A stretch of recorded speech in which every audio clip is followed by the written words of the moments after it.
Hello, and welcome to today's current news. Today is Wednesday, April 10th, 2024. Today we will be listening to NPR, the most detailed look yet at the exodus of local voting officials. NPR, young adults who started vaping as teens still can't shake the habit. BBC, Arizona Supreme Court reinstates near total abortion ban from 1864. AP, a new declaration in Mexico gives 19 cats roaming the presidential palace food and care forever. Most detailed look yet at the exodus of local voting officials. Stephen Richer has never run a presidential election before. He oversees voting as the county recorder in Arizona's largest county, Maricopa County, and took office in 2021. Yet, as November approaches in the closely scrutinized swing state, Richer finds himself looking across the profession and realizing he's essentially an old-timer. There are 15 recorders in 15 counties, and I'm already, I think, fifth most senior or fourth most senior of the 15, Richard told NPR recently at an event hosted by the Campaign Legal Center. So yeah, turnover is real. A new report out on Tuesday confirms that and provides the most in-depth nationwide analysis yet of the people at the heart of the democratic process. The thousands of election officials across the U.S. that administer voting, it's been clear for some time that the work environment in these jobs was becoming unsustainable. Threats and harassment have become commonplace since the flurry of voting lies that followed Donald Trump's loss in 2020, while at the same time the actual job duties required have been steadily growing more complex. And this new report, authorized by researchers at UCLA and the Bipartisan Policy Center, confirms people are now leaving the profession at a faster rate than any point in the previous 2 decades. But the report also adds new context to the phenomena, a 20-year take on turnover. Notably, the report took a long view to the turnover question and found that while attrition did increase in the time following 2020, it's been slowly increasing for years, meaning election administration might be more equipped to respond to it than previously speculated. Turnover is not a phenomenon, said Rachel Orey, a senior associate director at the Bipartisan Policy Center Elections Project. It is a long-term issue with roots in chronic challenges facing the election administration workforce. Those include chronically low pay and resources, as well as rapidly changing laws that often add new responsibilities or pressure onto election officials. Orey worked with Joshua Farrer and Daniel Thompson of UCLA to analyze a novel data set that included more than 18,000 local election officials across more than 6,000 election jurisdictions. The researchers measured whether a local election office changed hands over a 4-year cycle. In 2024, the most recent year with the complete data, the turnover rate was 39%, compared to 28% in 2004. In recent years, as the attrition began to snowball, experts worried the impact on 2024 could be disastrous. New election officials tend to make more mistakes, and conspiracy theories about voting tend to focus on honest mishaps to try to build a false narrative that voting more broadly can't be trusted. But Orey says this new report should calm some of those fears, because the officials replacing those leaving were also found to have extensive experience working in the field. One thing that was really comforting about this report was that while we have seen slight increase in turnover in recent years, the experience levels of incoming officials is quite high, Orey said. On average, incoming officials have found to have 8 years of experience working in elections, and in larger jurisdictions, more than 100,000 voters, which in recent years have felt the brunt of misinformation as well as turnover struggles. Incoming officials were found to have an average of 11 years of experience. These folks have experience, maybe not as a chief election official, but potentially as a deputy or working in the office. So they know what it's like to run an election, and were confident in their preparedness going into November. Orey said, "This report was a lot more comforting than I expected it to be." She added that, providing government supply the resources and training for new officials to be successful, turnover can also provide a good opportunity to diversify the voting landscape. In 2023, the most reputable survey, elite election officials estimated the workforce to be 92% white, with the majority of officials also older than 50 years old. Turnover is a healthy part of maintaining a young and diverse workforce, something that the election workforce has honestly struggled to maintain in the past, Orey said. Turnover has spiked in battleground states. The new report also found that turnover affected election offices regardless of political lean and geography, but that has starkly increased in competitive states after 2020. In North Carolina, the executive director of the state's Board of Elections spoke out last month about the turnover trend she's seen there. In 5 years of tracking this information, we've had 58 changes in county election directors. In some of these counties, in this period of time, they will be on their third directors, said Karen Brinsall Bell, North Carolina's lead voting official. We are seeing an exodus from this profession across the country. Bell said local voting officials have had to become cybersecurity and physical security experts in addition to their normal job duties, without being compensated for those extra responsibilities. It's still a work environment where a lot of times these folks are paid at a level of administrative work. Not to disparage administrative work, but these jobs are more complex than administrative work, Bell said. Days of old, yes. We sat at a typewriter and typed up voter registration cards. That is no longer the case. Young adults who started vaping as teens still can't shake the habit. G. Kumar's vaping addiction peaked in college at the University of Colorado when flavored disposable vapes were taking off. The disposables would have more than 1,000 puffs in them. I'd go through, let's say, 1,200 puffs in a week, said Kumar, who goes by they/them pronouns. Vaping became a crutch, like losing a cell phone. Losing a vape pen would set off a mad scramble. It needs to be right next to my head when I fall asleep at night, and then in the morning I have to thrash through the sheets and pick it up and find it, Kumar recalled. They got sick often, including catching COVID-19 and vaping through all of it.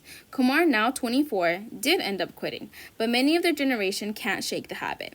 Everyone knows it's not good for you, and everyone wants to stop, said CU senior Jacob Garza, who works to raise awareness about substance use as part of the school's health promotion program. But at this point, doing it all these years, it's just second nature now, he said. They're hooked on it. For years, slick marketing by e-cigarette companies and the allure of sweet, fruity, or even candy-like flavors and names led teens to try vaping. As more high schoolers and even younger kids picked up the behavior, doctors and researchers warned it could lead to widespread addiction, creating a generation vape. Now, new data about substance use among young adults suggests that many of those former teen vapers haven't quit. Vaping using drop among teens rise among young adults. In Colorado, the share of those aged 18 to 24 who regularly vaped rose to around about 61% from 2020 to 2022, to nearly a quarter of that age group. That's an astounding increase in just 2 years, says Dr. Delaney Rouston, a primary care physician and documentary filmmaker. Nationally, vaping rates for young adults increased from 7.6% in 2018 to 11% in 2021. Research has shown nicotine is highly rewarding to the brains of young people. It's not surprising that many of them start in high school for social reasons, for all sorts of reasons, says Reston, whose latest film is Screenagers Under the Influence, addressing vaping, drugs, and alcohol in the digital age. And many of them now, we're seeing this, have continued to college and beyond. Meanwhile, vape rates have actually dropped among Colorado high schoolers, said Tiffany Schamer, the tobacco cessation supervisor with Colorado State Health Department. At one point before the pandemic, Colorado led the nation in youth vaping, topping 37 states surveying for use of electronic cigarettes among high school students. Vaping peaked among minors in Colorado in 2017, with 27% of Colorado youth reporting they had vaped in the past month, according to the Healthy Kids Colorado survey. But by 2021, the most recent year of which there's data, that dropped to 16%. Nationally, vaping rates among high schoolers dropped from 28% in 2019 to 12.6% in 2023, according to the annual National Youth Tobacco Survey. But for many young people who started vaping at the height of the trend, a habit has set. E-cigarette use has increased, particularly among who have never smoked traditional cigarettes, said Schamer. So those are folks who started with vapes, continue with vapes. Preliminary data indicates that almost half of those vaping 18 to 24-year-olds started vaping before they turned 18, according to the Colorado 2022 Tobacco Attitudes and Behavior Survey. They weren't able to stop. At Children's Hospital Colorado, pediatric pulmonologist Dr. Heather D. Kaiser pulls up on her screen a clouded X-ray of the lung of a young adult damaged by vaping. This is a patient with vaping-related lung injury. She says, for years, doctors like her and the public health experts wondered about the potential harmful impact of vaping on pre-adult bodies and brains, especially the big risk of addiction. I think, unfortunately, those lessons that we worried we were going to be learning, we're learning. The data is bearing out in that, said D. Geiser, an associate professor pediatrics in the Breathing Institute of Children's Hospital, Colorado. We're seeing increases in those young adults. They weren't able to stop. It's no coincidence the vaping rates soared during the pandemic, according to several public health experts. For the past couple of years, undergraduates have talked about the challenges of isolation and using more substances, said Alyssa Wright, early intervention program manager at the health promotion at CU Boulder. Just being home, being bored, being a little bit anxious, not knowing what's happening in the world, Wright said. We don't have that social connection, and it feels like people are still trying to catch up from that experience. Other factors driving addiction are the high nicotine levels in vaping devices and stealth culture, says Chris Lord, CU Boulder's Associate Director of the Collegiate Recovery Center. The products they were using had 5 times more nicotine than previous vapes had, he said, so hooked on that was almost impossible to avoid. As far as stealth culture, Lord means that vaping is exciting, something forbidden and secret. I think as an adolescent, our brains are kind of wired that way. A lot of us, Lord said. The Juul effect. Wind the clock back half a decade, and one could see the seeds of these current vaping rates. In 2019, if you type the word Juul into the search bar on YouTube, you could find an endless stream of videos of young people showing off how cool it was to use the company's sleek, high-tech looking vaping device. In one video, Colorado Public Radio found in 2019 2 young women showing how they make parties more fun. We just chillin', one says, laughing. We vapin' and we Juulin'. Many of those videos are no longer available, pulled off the platform once the trend took off. Searching for Juul now brings up many videos warning of the dangers and how to talk to kids. All over the U.S., state and local governments, including Colorado, filed suit alleging Juul Labs misrepresenting the health risks of its products. Juul agreed to pay hundreds of millions in settlements, including a nearly $32 million settlement last year with Colorado. Juul had become number 1, the top e-cigarette company, the lawsuits argued, by first aggressively marketing directly to kids, who then spread the word themselves by posting to social media sites like YouTube, Instagram, and TikTok. What vaping has done, getting high schoolers, in some cases even middle schoolers, hooked on vaping, is now playing out, says Colorado Attorney General Phil Weiser, a parent of 2 teens himself. He said vape companies followed the tobacco industry playbook, with similar impact on young consumers. They're still hooked. This is a very addictive product. Juul did not respond to requests for comment. R.J. Reynolds, which makes another popular brand, Views, sends NPR the statement. We steer clear of youth-enticing flavors such as bubblegum and cotton candy, providing a stark juxtaposition to illicit disposable vapor products. Other big vape companies like Escobar, Elf Bar, Breeze Smoke, and Puff Bar didn't respond to requests for comment. If we lived in an ideal world, adults would reach the age of 24 without ever having experimented with adult substances. In reality, young adults experiment, said Greg Conley, a director of legislative and external affairs with American Vapor Manufacturers. This predates the advent for nicotine vaping. The FDA banned flavored vape cartridges in 2020 in an effort to crack down on marketing to minors, but the products are still easy to find. Debate over vaping's role in smoking cessation. One claim often made in defense of vaping is that it can help users quit cigarette smoking. Joe McLosey, a consultant to the Rocky Mountain Smoke-Free Alliance, a trade group for vape shops, contends the shops are not driving vaping rates among young adults in Colorado. We keep demographic data in our 125 stores. On average age of customers is 42, he says. Vape shops sell products to help adult smokers quit, McLosey says, with lower levels of nicotine than big companies like Juul. McLosey claims he's talked to thousands of customers who claim vaping helped them quit smoking cigarettes. But the Colorado data believes that, according to longtime tobacco researcher Slanton Glantz, the 18 to 24 age group leads all age groups in regular use, and use gradually dropped with each age cohort, up to the 65-plus demographic, of which just 1% use e-cigarettes. The data are completely inconsistent with the argument that most e-cigarette use is adult smokers trying to use them to quit, said Glantz, the now retired director of the Center for Tobacco Control Research and Education at the University of California, San Francisco. Glantz says because of the onslaught of sleek technology flavors and marketing used by Juul and other companies, the kids are getting addicted younger and faster compared to earlier decades when traditional cigarettes dominated the tobacco market.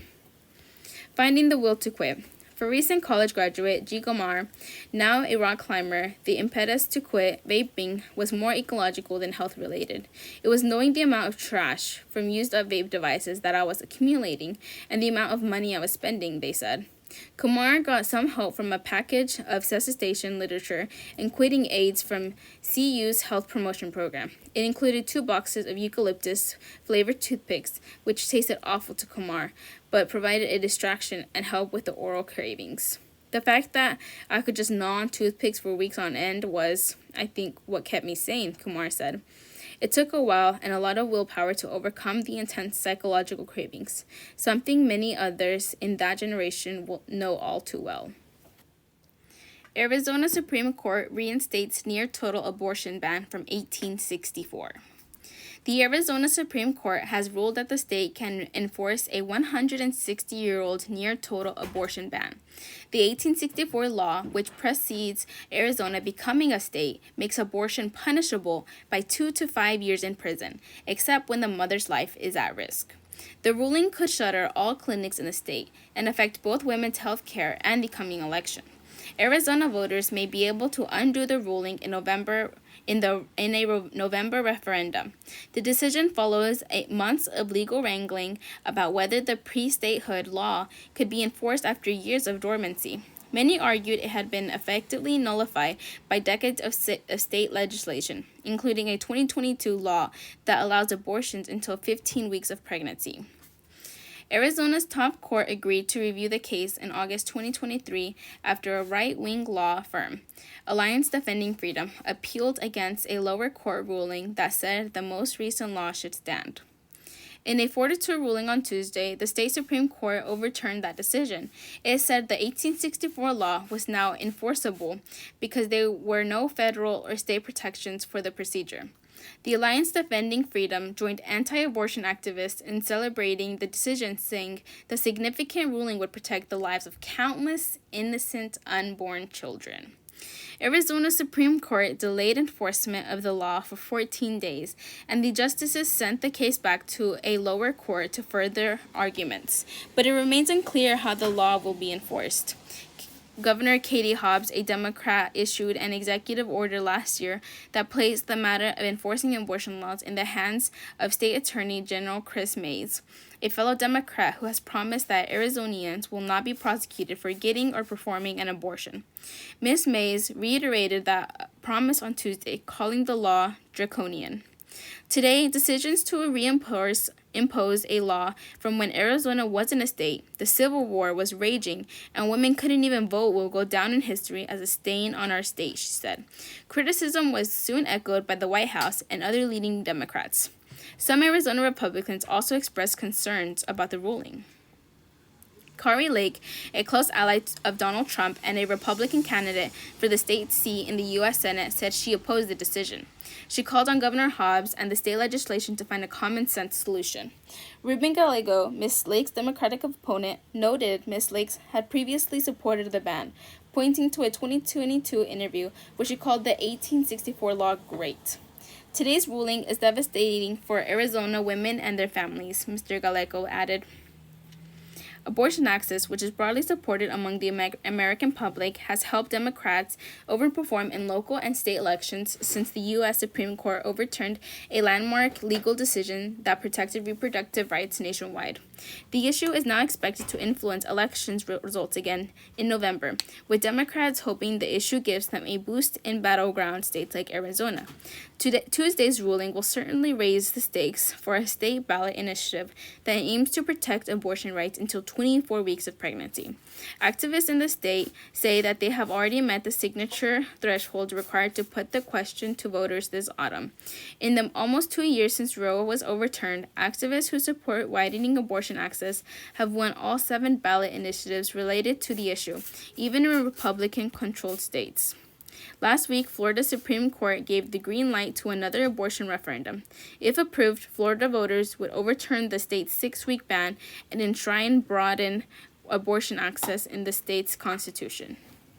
The declaration in Mexico gives 19 cats roaming the presidential palace food and care forever. They prowl through palace gardens, stalking pigeons, and make cameos on televised press briefings. Some greet tourists at the doors, while others take a sneaky lick of ice cream from staff. 19 feral cats have free reign in Mexico's national palace, long roaming the lush gardens and historic colonial halls of the most iconic buildings in the country. They have access to every part of the palace, so they walk in on meetings, interviews, and wander onto camera, said Jesus Arias, the palace veterinarian, as a handful of feline friends brush against his ankles. Now, the palace cats have made history after the government of Mexican President Andrés Manuel López Obrador declared them to be living fixed assets, the first animal in Mexico to receive the title. The investment term fixed assets usually applies to buildings and furniture, but by applying it to cats, López Obrador's government has obligated the country's treasury to give them food and care for them for the rest of their lives, even after the leader leaves in October.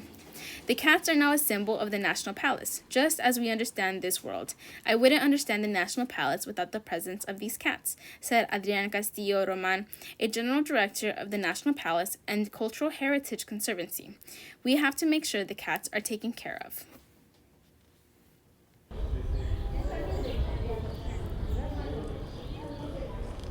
Yo creo que los gatos ya son un símbolo de Palacio Nacional.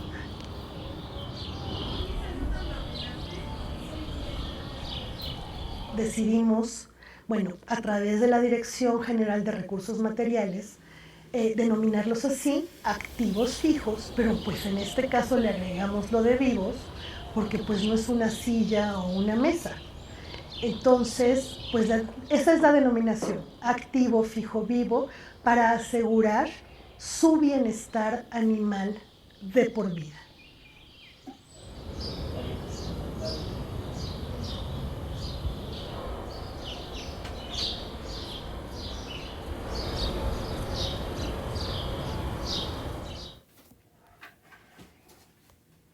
It's for Truck Month. Nestled in the heart of Mexico City, the presidential palace has long been the seat of Mexico's executive branch. Now, the residence of López Obrador, it is built upon the former palace of indigenous emperor Moctezuma. Ironically, Moctezuma's ancient Aztec culture honored not cats, but hairless dogs known as Zolo, who were even buried with their masters. But these days, López Obrador is accompanied by Bowie, Beloff, Nube, Coco, Yema, Olin, Valam, and more, and who seem to have found a perfect home in the building. López Obrador himself has said the cats dominate the palace and often walk in front of him during official ceremonies. Some are named after artists, like the orange tabby Bowie, and named after the rock star David Bowie, who visited the palace in 1997 to the famous mural of Mexican painter Diego Rivera. Others are named after native rocks or words in the region's ancient Aztec language, like Olin, which meant movement. Staff say they remember the feral cats living among the cacti and dense brush of the gardens as far as 50 years ago, but it's unclear when they first appeared or how they even got into the building. While 19 live in the building full-time, many more come and go, and staff suspect they slip under a small crack in the palace gate by night. One cat named Zeus, who has since passed away, even became famous in July when he meandered into the president's morning press brief. The gray cat stood in front of cameras and wandered among reporters until palace staff had to carry him off. A feral cat living on National Palace grounds takes a look of ice cream in Mexico City. To avoid catastrophe, Castillo said the government had to ask reporters to stop feeding Zeus because he would spend his days accepting treats from people around the palace and was getting really fat. When López Obrador first took office in 2018, Castillo said the palace pets were being fed quietly by employees. Some employees that like cats would bring them leftovers from home, and every once in a while, canned food or rice and soup, Castillo said. Palace staff worked with vets from the National Autonomous University of Mexico to vaccinate, sterilize, and chip the cats, and build them little cat homes and feeding stations around the garden.